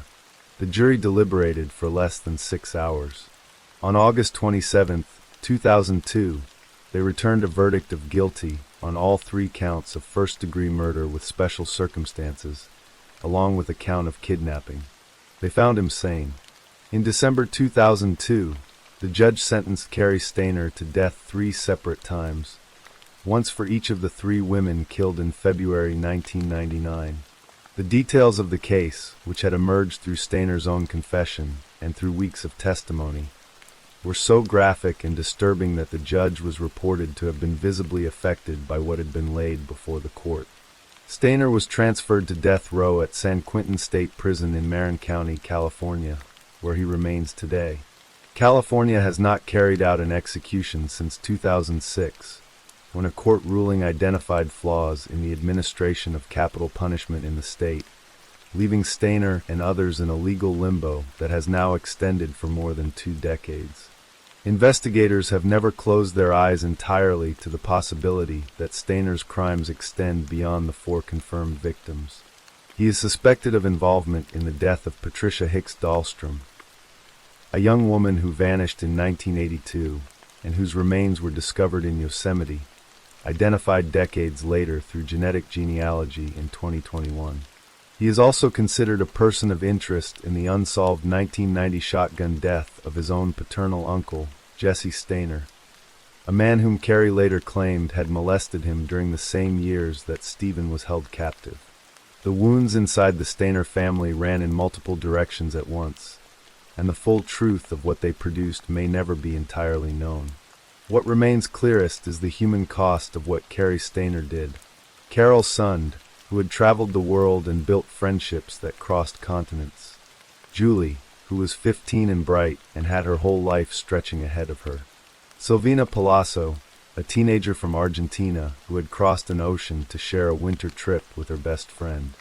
Joie Armstrong, who had climbed mountains and dedicated her life to teaching children about the beauty of the natural world, who on the night she died was simply packing a bag to visit her friends. For women, for entirely different lives, each one ended in the place they had come to find wonder. The park endures, the granite endures, and somewhere in the terrible distance between what a person is and what they become, Carrie Stainer waits on death row. The question he posed in that courtroom still unanswered. I wish there was a reason, but there isn't. Story 6. There is a particular kind of light that exists only in certain people, a warmth so natural, so unguarded, that everyone who steps near it feels chosen by it. Dorothy Ruth Hoogstraten had that light. Those who knew her in her early years would spend the rest of their lives struggling to describe it, reaching for words like otherworldly and unique, and ultimately falling short, because the truth about Dorothy is that she was the kind of person who made language feel inadequate. She was born on February 28, 1960, in Vancouver, British Columbia, Canada, the daughter of Simon and Nellie Hoogstraten, Dutch immigrants who had crossed the Atlantic in search of a quieter, steadier life.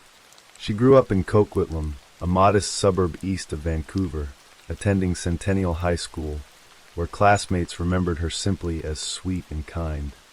She was not the loudest voice in a room. She did not have to be. She was 17 years old and working a part-time shift at the local Dairy Queen when the world, in a manner of speaking, arrived at her counter and changed everything. His name was Paul Leslie Snyder. He was 26 years old, and he operated in the gray margins of Vancouver nightlife. A club promoter who, when the clubs closed, made money in ways that respectable people did not discuss in polite company.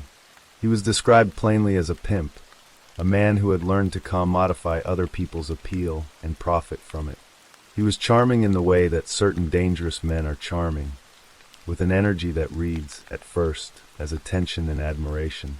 He saw Dorothy behind the Dairy Queen counter, and he understood, immediately and calculatingly, what he was looking at. Years later, people who knew him in those days said that Snyder spoke about Dorothy not with the language of love, but with the language of investment.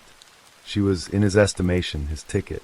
Dorothy, 17, working to help her family, had never been looked at the way Paul Snyder looked at her. He pursued her steadily and over time, with the persistence and rehearsed warmth of someone who had practiced this particular approach many times before. He won her trust.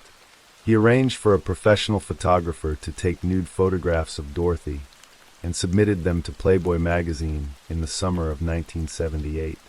Dorothy was not yet 19, still below the legal age of majority in British Columbia. Paul Snyder forged her mother's signature on the model release form. The photographs reached the offices of Playboy, and the editors responded with rare enthusiasm. In August 1978, Dorothy Hoogstraten, now renamed Dorothy Stratton, her surname trimmed for marquee appeal, moved to Los Angeles, California, to participate in the magazine's 25th anniversary Playmate hunt. She had never been to America. She was 18 years old and carrying, without yet knowing it, the full weight of a future that was already being designed by someone else. Snyder joined her in Los Angeles in October. In June 1979, despite concerns quietly voiced by multiple people in Stratton's growing professional circle, the two were married. The concerns were not unfounded. Dorothy needed to sever ties with Snyder. Friends warned her. Colleagues warned her. Dorothy listened, nodded, and remained loyal. She was, at her core, a person who believed in the goodness of others and extended kindness long past the point where it served her own interests. Whatever pain existed in her marriage, She held it quietly and without complaint. In the meantime, her career ascended with a speed that startled even the most seasoned veterans of the entertainment industry. She became Playboy's Miss August 1979 and began working as a bunny at the Playboy Club in Century City. She appeared on television and took roles in several films. On April 30th, 1980, she stood at a luncheon on the grounds of the Playboy Mansion and was introduced to the assembled entertainment press as the 1980 Playmate of the Year, the first Canadian woman ever to receive the title. She received $200,000 in cash and prizes, including a Jaguar sports car. But while Dorothy stood in the spotlight at the Playboy Mansion that April afternoon, Paul Snider was not smiling. He was calculating. Snider had built his sense of self entirely around his connection to Dorothy. He was her manager, her husband, her driver, her ever-present companion. The problem was that he was not in any way her equal, not in talent, not in professional standing, not in character. As Dorothy's star rose, Snider's position diminished by comparison, and he felt every inch of the distance between them as a personal insult. He became volatile. He argued with her nearly every day. His near-constant presence on set and in professional meetings caused so much visible tension that Dorothy's colleagues began to notice and take sides. In March 1980, Dorothy flew to New York City to begin work on They All Laughed, a romantic comedy directed by Peter Bogdanovich, one of Hollywood's most celebrated directors, known for films like The Last Picture Show and Paper Moon. This was to be Dorothy's fifth film, but her first substantial role in a major picture. She played the unhappily married love interest of actor John Ritter. Dorothy had convinced Snider to remain in Los Angeles, explaining that Bogdanovich had closed the set to all outsiders. It was the first time in years that she had put meaningful physical and professional distance between herself and her husband, and in that space something changed. She and Bogdanovich fell in love. It is important to note, as those who knew Dorothy were careful to emphasize, that this was not a calculated affair. Dorothy was not a person of calculation. She was a person who felt deeply and acted from those feelings.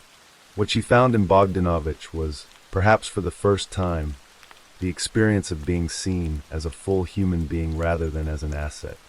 He was twice her age, accomplished and intellectually expansive, and he spoke to her about her future in terms of artistic possibility rather than commercial transaction. He had written the backstory of her character in the film, a woman trapped in a loveless marriage, based on what he had come to learn about Dorothy's life with Snider. Art and reality had quietly merged. Back in Los Angeles, Snider sensed the shift. He could not reach his wife as easily. Her letters grew more distant. When she was briefly back in California for her Playmate of the Year announcement and subsequent promotional tour to Canada, she wrote to him asking for more freedom in their relationship. He responded by telephoning her in a rage. He appeared in Vancouver during her Canadian tour and coerced her into making personal appearances at nightclubs he had connections with, pocketing her appearance fees entirely without giving her a cent. At some point during this period, Dorothy, in a moment of exhausted desperation, offered to give up her entire acting career and return permanently to Canada with him if it would save their marriage. Snider refused. He didn't want her back. He wanted what she represented. In late June 1980, Dorothy wrote Snider a second letter. It was short and final. They were now physically and financially separated. Snider's response was swift and revealing. He emptied their joint bank account. He hired a private detective to follow Dorothy and gather evidence of her relationship with Bogdanovich. And then, as summer deepened around him and his desperation grew, he began thinking about guns. The private detective Snider hired trailed Dorothy across New York. He intercepted love notes and poems that Bogdanovich had written to her. Snider read them and understood with cold finality that the life he had built on Dorothy's beauty and talent was over. She had outgrown the frame he had built for her, and there was nothing left for him on the other side of that understanding. On the night of July 31st, 1980, Snider hid outside Bogdanovich's estate in Bel Air, carrying a borrowed handgun, waiting in the dark with intentions that, if realized that night, would have claimed more than one life. After hours of stillness and inaction, he grew impatient, drove away into the hills above the city, and later confessed to a friend that he had contemplated suicide during those hours. He returned the borrowed gun to its owner within days. Almost immediately, he began looking for another. He visited a gun store and was refused. He was a Canadian national without the legal standing to purchase a firearm.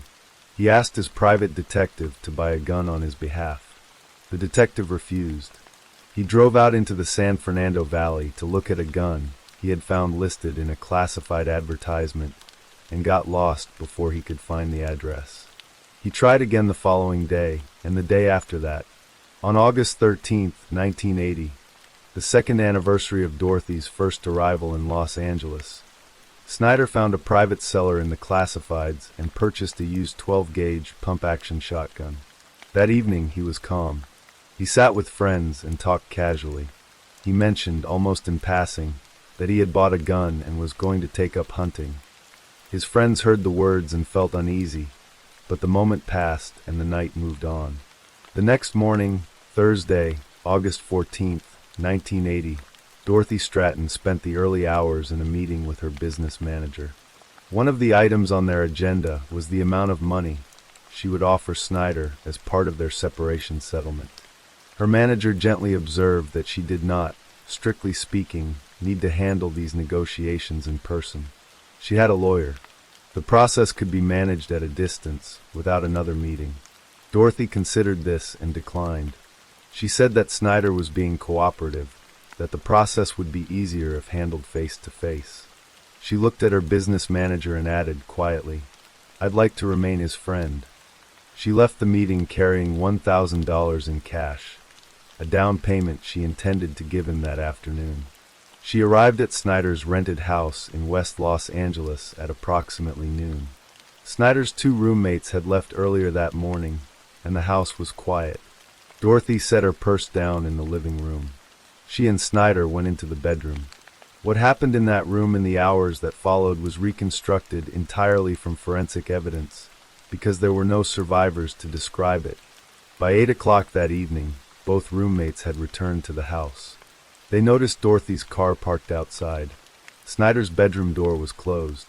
Assuming, in the way that people assume when they want to believe the most comfortable available explanation, that the couple had reconciled and wanted privacy, the roommates settled into the living room and watched television. Hours passed. The house was quiet. The bedroom door stayed closed. At some point that evening, Snyder's private detective, who had been unable to reach his client by telephone all day and had grown alarmed, called the house and urged the roommates to check the bedroom. Shortly after 11 o'clock at night, they opened the door. What they found inside that room ended any remaining possibility that the night might resolve itself gently. Both Dorothy and Paul Snyder were dead. Each had been killed by a single blast from the 12-gauge shotgun. Police later determined from forensic evidence that Snyder had shot Dorothy within an hour of her arrival at the house, and then spent approximately the next hour alone with what he had done before turning the weapon on himself. Dorothy Stratton was 20 years old. She had been in Los Angeles for less than 2 years. She was, at the time of her death, the reigning Playmate of the Year, a rising actress, and a woman in the quiet, fragile process of building a life on her own terms. Sometime after midnight, the private detective telephoned the Playboy Mansion and delivered the news. When Bogdanovich heard what had happened, he collapsed. He was sedated by a doctor.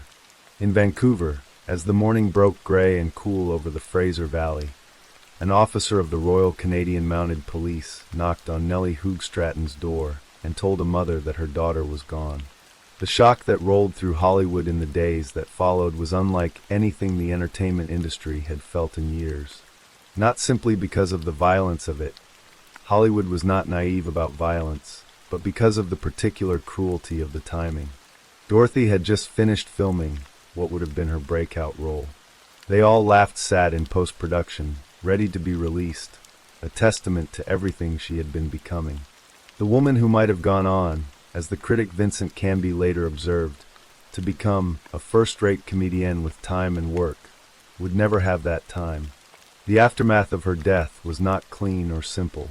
Peter Bogdanovich, consumed by grief and guilt, bought the theatrical rights to They All Laughed with his own money and spent years, and ultimately his entire net worth, more than $5 million, trying to give Dorothy's final performance the wide release he believed she deserved.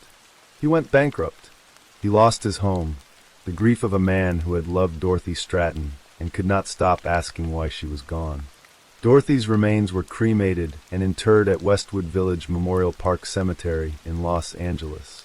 The epitaph on her grave, chosen by Bogdanovich, is a passage from Ernest Hemingway's novel A Farewell to Arms, a book about love and loss and the impossible distances between the two. When Bogdanovich died in 2022, he was buried beside her, in a grave right next to hers, as though the story they had shared, interrupted so violently in 1980, had been given a quieter kind of ending after all. Musicians wrote songs for her. Films were made about her life. What remains, when all the films and books and arguments and legal disputes have settled, is something simpler and more important than any of it. A girl from Coquitlam who was sweet and kind, who worked at a Dairy Queen and wanted, most likely, ordinary things, safety, love, a future she had chosen for herself. She was given a version of extraordinary fame and robbed of the life she was only beginning to build from it. She told her business manager, on the last morning of her life, that she wanted to remain friends with the man who was going to kill her. That sentence, more than anything else, tells you who Dorothy Stratton was. She gave generously to people who had not earned that generosity. She believed in the possibility of kindness even when the evidence pointed elsewhere.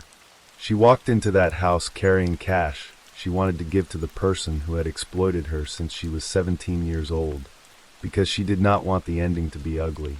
It was, in the end, the most human thing about her, and it cost her everything. Story 7. The first light of dawn had not yet broken over the quiet streets of Farmington, New Mexico, when the emergency call came through to the police dispatch center. It was early Sunday morning, November 29th, 2020, and the voice on the other end of the line belonged to a woman who sounded distressed but oddly composed.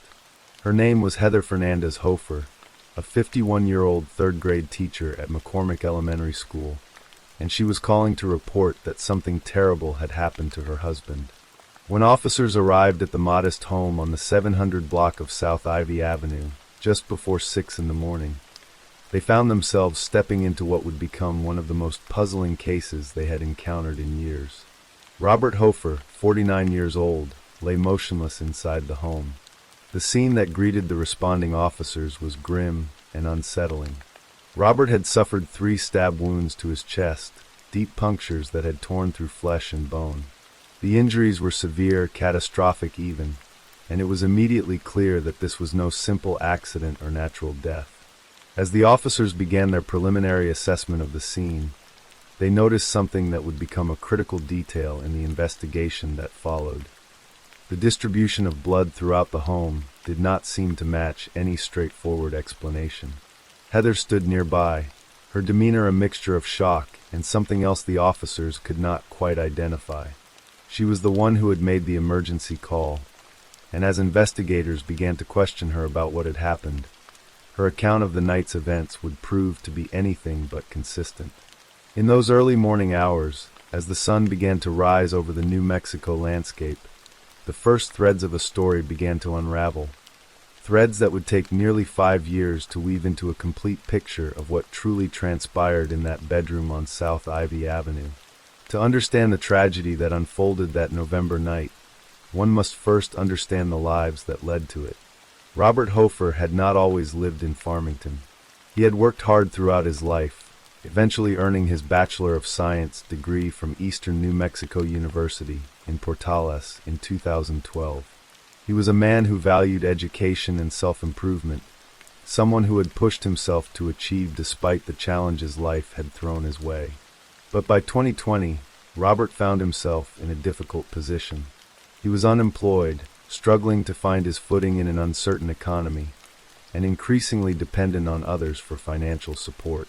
In September 2019, Robert met Heather Fernandez, and for him, it must have felt like the beginning of a new chapter. She was an established elementary school teacher, someone who had built a career helping young children learn and grow. She had a stable income, a respected position in the community, and the kind of grounded presence that might have seemed like an anchor to a man adrift.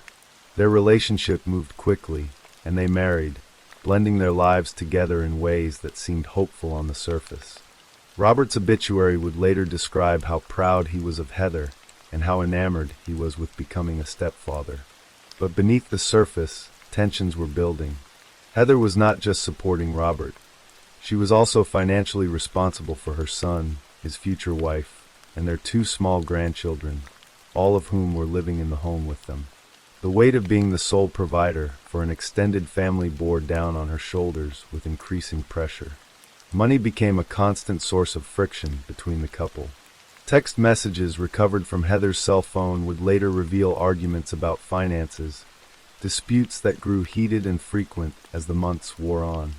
Robert's previous marriage also became a point of contention, an old wound that refused to heal and instead festered into resentment.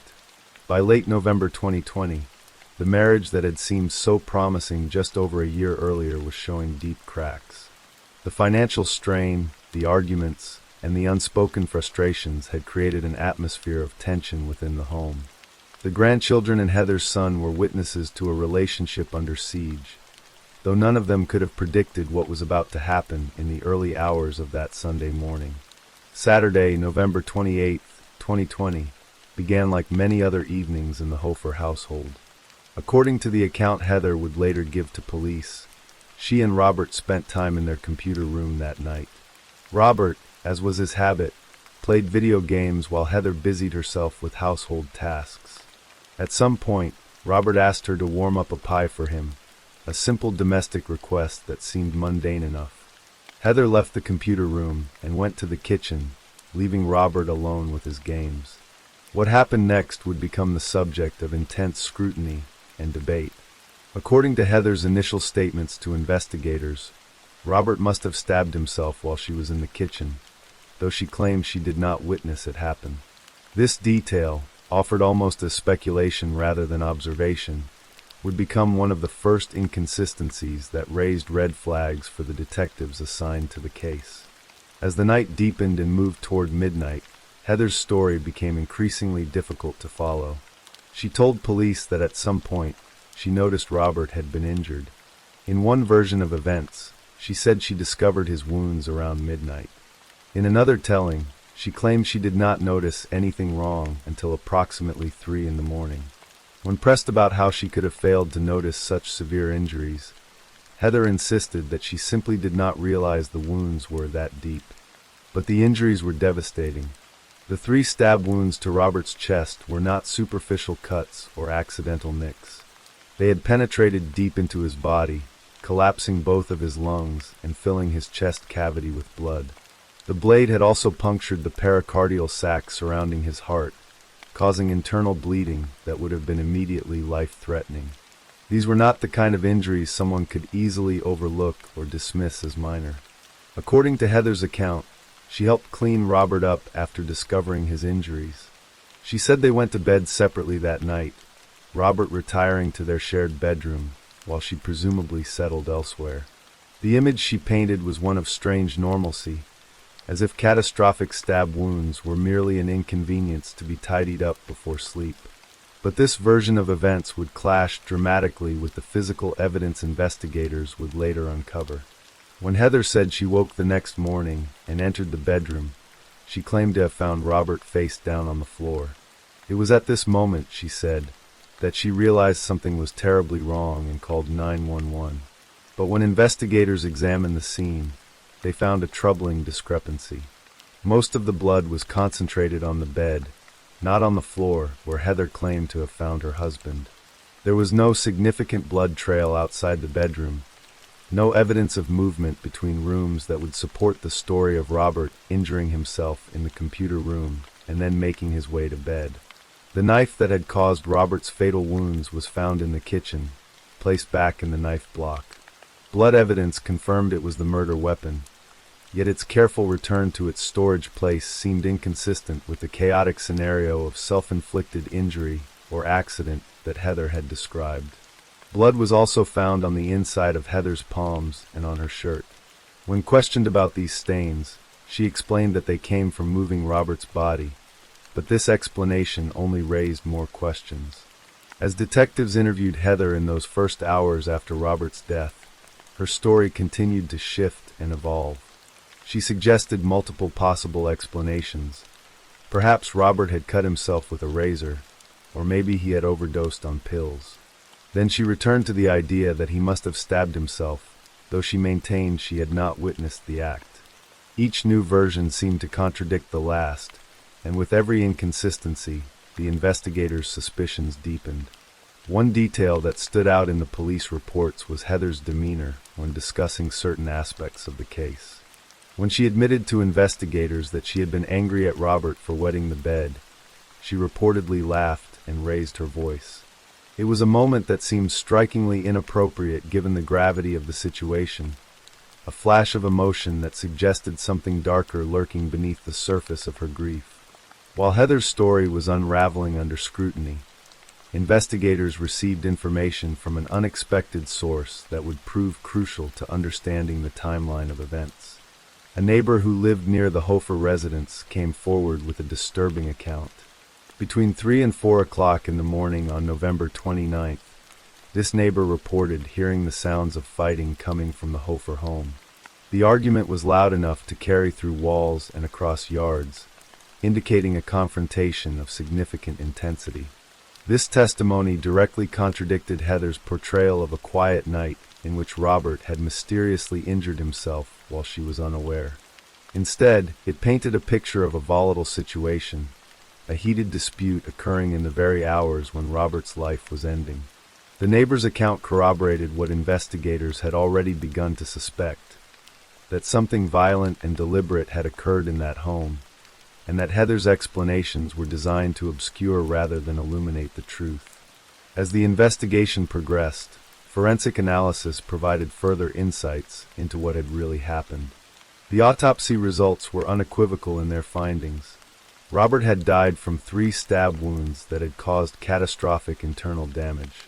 His lungs had collapsed, blood had filled his chest cavity, and the pericardial sac around his heart had been compromised. These were injuries that would have caused immediate and severe symptoms, making Heather's claim that she did not realize how serious they were seem implausible at best. Additionally, the medical examiner noted an abrasion and underlying hemorrhage on Robert's forehead. This injury suggested a blow to the head, another piece of violence that did not fit with any version of self-infliction or accident that Heather had proposed. The physical evidence was building a narrative that differed dramatically from the one Heather had told police.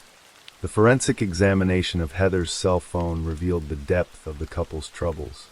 The text messages showed ongoing arguments about money and Robert's previous marriage, conflicts that had been sources of escalating tension. These digital records provided a window into the private discord of the Hofer marriage, showing that the financial pressures and personal resentments had reached a breaking point in the days and weeks before Robert's death. When confronted with the mounting inconsistencies in her account and the physical evidence that contradicted her claims, Heather made a decision that would effectively end the initial phase of the investigation. She invoked her right to remain silent and stated she would not answer any more questions without a lawyer present. It was a legally sound decision, but it left investigators with a case full of troubling evidence and no clear path to resolution. The weeks turned into months, and the months turned into years. Despite the substantial evidence suggesting foul play, no arrest was made in the immediate aftermath of Robert's death. Heather returned to her life, resuming her position as a third-grade teacher at McCormick Elementary School. For 5 long years, the case remained open but inactive, a file that gathered dust while Robert's family wondered if justice would ever come. The Farmington Police Department and the District Attorney's Office continued to review the evidence periodically, conducting what they described as a thorough and ongoing investigation. Detectives never closed the case, never stopped considering the inconsistencies and the troubling details that had emerged in those first days after Robert's death. The school district where Heather worked later confirmed that they had no idea she was ever suspected of murder during those years. To her colleagues, students, and their families, Heather Fernandez Hofer was simply a dedicated teacher, someone who showed up every day to help children learn and grow. The contrast between her public role as an educator and the shadow of suspicion that followed her privately could not have been more stark. On April 1st, 2025, nearly 5 years after Robert's death, the waiting finally came to an end. A warrant was issued for Heather Fernandez Hofer's arrest, charging her with second-degree murder and tampering with evidence in connection with her husband's death. The decision to proceed with criminal charges came after extensive consultation between detectives and the district attorney's office, following what authorities described as a thorough review of all available evidence. When officers arrived to take Heather into custody, she did not resist. The arrest was described as occurring without incident, a quiet conclusion to years of investigation. Heather, now 51 years old, was transported to the police station where she was formally processed and charged with the crimes that investigators believed she had committed half a decade earlier. The Farmington Police Department issued a public statement announcing the arrest and outlining the basic facts of the case. The community that had known Heather as a teacher was shocked to learn of the charges against her. Parents whose children had sat in her classroom, colleagues who had worked alongside her for years, all struggled to reconcile the woman they thought they knew with the accusations now leveled against her. Heather was placed on administrative leave from her teaching position immediately following her arrest. The Farmington Municipal Schools District moved quickly to distance itself from the case, emphasizing that they had been unaware of any suspicion surrounding Heather during the years she had continued to work with children. The school worked to reassure parents and address the concerns that naturally arose from having an accused murderer in a position of trust and authority over young students. Following her arrest, Heather was released from jail on April 2nd, 2025, into the supervision of pretrial services. A preliminary hearing was scheduled for April 9th, 2025, in Farmington Magistrate Court, where she would face the charges that had finally caught up with her after 5 years. The question that hung over everything was why it had taken so long to bring charges. The evidence that formed the basis of the arrest warrant in 2025 appeared to have been available to investigators from the very beginning. The inconsistent statements, the blood evidence that contradicted Heather's account, the neighbor's testimony about hearing a fight, the forensic findings from the autopsy, and the digital evidence of the couple's arguments. Yet for reasons that remained unclear to observers and likely frustrating to Robert's family, nearly 5 years had passed before prosecutors felt confident enough in their case to move forward. The charge of second-degree murder indicated that prosecutors believed Heather had intentionally killed Robert, but without the element of premeditation that would elevate the charge to first-degree murder. The tampering with evidence charge related to the actions investigators believed Heather had taken to conceal what had really happened. The cleaning up of the scene, the placement of the knife back in the block, the moving of Robert's body, and the construction of false narratives about how he had died. Beyond the legal charges and the forensic evidence, the case of Heather Fernandez Hofer represents a profound human tragedy. Robert Hofer was a man who had worked to improve himself, earning his degree, and trying to build a new life. He had found what he believed was love with Heather, embracing the role of stepfather and husband with apparent enthusiasm. His death cut short whatever potential his future might have held, ending his life in violence and leaving behind unanswered questions about what his final moments must have been like. The extended family that lived in the Hofer home that night, including the young grandchildren, were exposed to trauma that would likely follow them for the rest of their lives. If the allegations against Heather are true, these children witnessed or lived in the aftermath of a killing, growing up in a home where financial stress and personal resentment had escalated to lethal violence. For the community of Farmington, particularly the families whose children had been taught by Heather Fernandez Hofer, the case raised troubling questions about the hidden lives people lead behind closed doors. How could someone suspected of such a serious crime have continued to work with children for 5 years without anyone knowing? What does it say about our ability to truly know the people we trust with our most vulnerable? These questions likely lingered in the minds of parents and educators alike as the case moved through the legal system.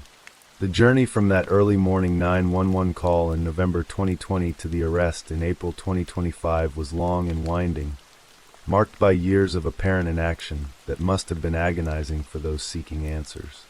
For Robert's family, friends, and loved ones, the arrest may have brought some measure of relief, a sense that the system had not forgotten about him and that accountability might finally be achieved.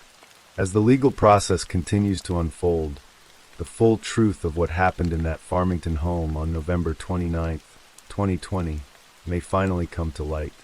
The inconsistencies in Heather's accounts, the physical evidence that seemed to tell a different story, and the neighbor's testimony about hearing a fight will all be examined and debated in court. A jury will ultimately be asked to determine whether Heather Fernandez-Hofer is guilty of taking her husband's life, or whether there is reasonable doubt about what truly transpired that night. What remains certain is that a man died under violent circumstances, a family was shattered, and a community was left to grapple with the unsettling realization that the truth about people's private lives can remain hidden for years, even when they are hiding in plain sight. The case of Heather Fernandez-Hofer stands as a stark reminder that the line between the ordinary and the tragic can be far thinner than anyone wants to believe, and that justice, when it comes, sometimes arrives only after an agonizing wait.